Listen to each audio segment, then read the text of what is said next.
Es verdad que a veces sorprendo a mi hermano Luis mirándome fijamente, con una suave sonrisa en la boca y con esos ojos redondos de besugo que se le ponen. A mí me gusta que me mire así. No sé, quizá porque me da la impresión de que Luis va recuperando poco a poco cosas que antes por su enfermedad había perdido. Y yo creo que Luis me mira así porque en cierta forma siente que me ha recuperado a mí también. Cuando Luis fue ingresado hace unos años, pues toda la familia sentía dolor y desconcierto. Ya habíamos notado que las cosas no iban bien. Luis siempre andaba entristecido, pasaba horas encerrado en su habitación sin hacer nada. Pero nada de nada, sentado en su silla, con la mirada perdida. Otras veces se marchaba de casa y estaba fuera durante horas. Alguna vez yo le seguí sin que me viera y lo que hacía era dar grandes caminatas sin destino fijo, de aquí para allá, deambulando, a veces gesticulando, a veces hablando yo que sé qué cosas, él solo. Y luego vino el ingreso, ese diagnóstico que suena tan terrible, esquizofrenia. Mis padres sentían una angustia tremenda. Intentaron informarse, hablar con los médicos, pero la angustia no se acababa. Yo creo que a veces pensaban que habían perdido a su hijo, como si Luis en vez de estar enfermo hubiera emprendido un viaje largo y sin regreso. También, no sé por qué, mis padres comenzaron a tener un sentimiento de culpa, como si ellos hubieran hecho algo mal. Se preguntaban si habían fallado en algo en la educación de su hijo. Los médicos les decían una y otra vez que no había culpables de la enfermedad de Luis, pero pues ellos no sé, yo creo que tenían dudas. ¿Por qué tendremos siempre esa manía de buscar culpables para todo? Y luego, cuando Luis salió del hospital y volvió a casa, mis padres se volcaron con él, sobre todo mi madre. Mi padre siempre ha tenido más dificultades para expresar lo que siente. No sé, yo creo que no sabía ni cómo actuar. Se hacía el duro, fingía dureza y yo lo que creo es que estaba muerto de miedo. Y las cosas en casa no iban bien, iban muy mal.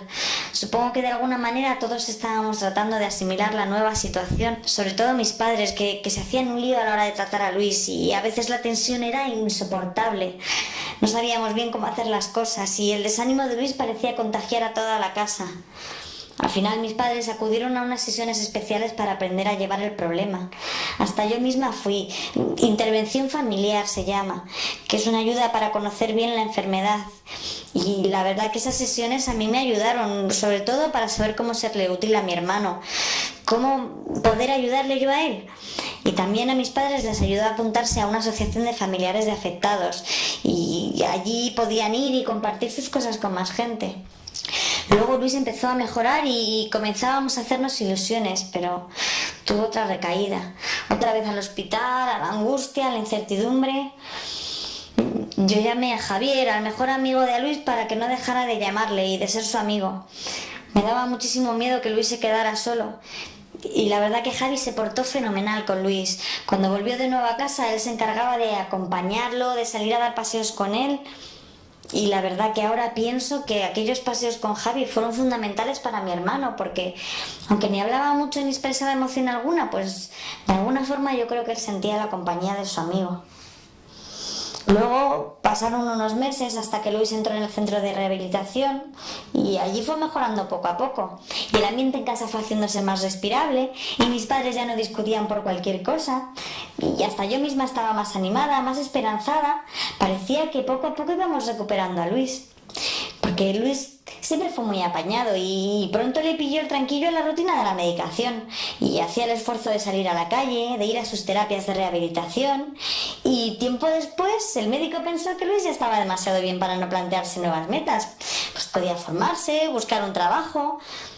La verdad que a mis padres esta opción les daba un miedo terrible. No sé, yo creo que ellos hubieran querido que se quedara siempre en casa, protegido, a salvo de posibles recaídas. Pero a mí, en cambio, me pareció una gran idea. Luis no podía pasarse el resto de su vida sin hacer nada. Tenía que hacer cosas, podía hacerlas. La medicación y las otras terapias lo habían devuelto en cierta forma a la vida.